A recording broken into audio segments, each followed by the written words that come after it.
What's up mga ka-trends? Here's another update of the NY couple. Last day, on a Dex activity na Dekogimiya, was spotted preparing food for Daddy Yoshio. On Instagram post, Mami Makeo posted on Instagram his cute video clip making steak and fried sunny side up egg.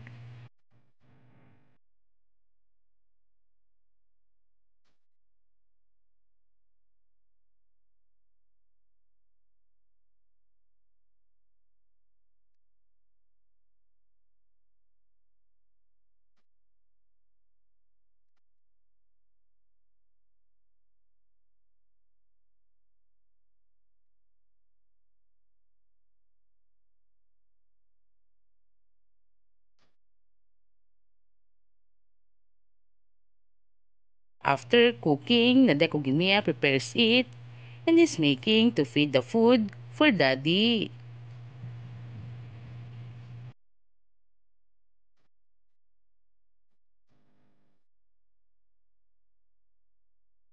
As we can see, Daddy Yoshio was very happy. เป็นคนญี่ปุ่นใช่ไหมครับ Nadeko Gimiya was very hands-on to his family. Especially, he makes time for them even though he was busy for work, but still, he can manage.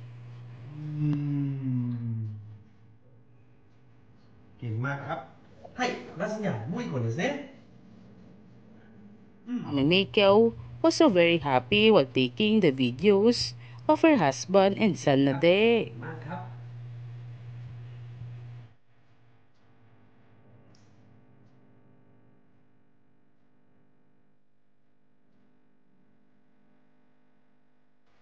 On that day, Rosa's beer band was also making time to her family in Norway.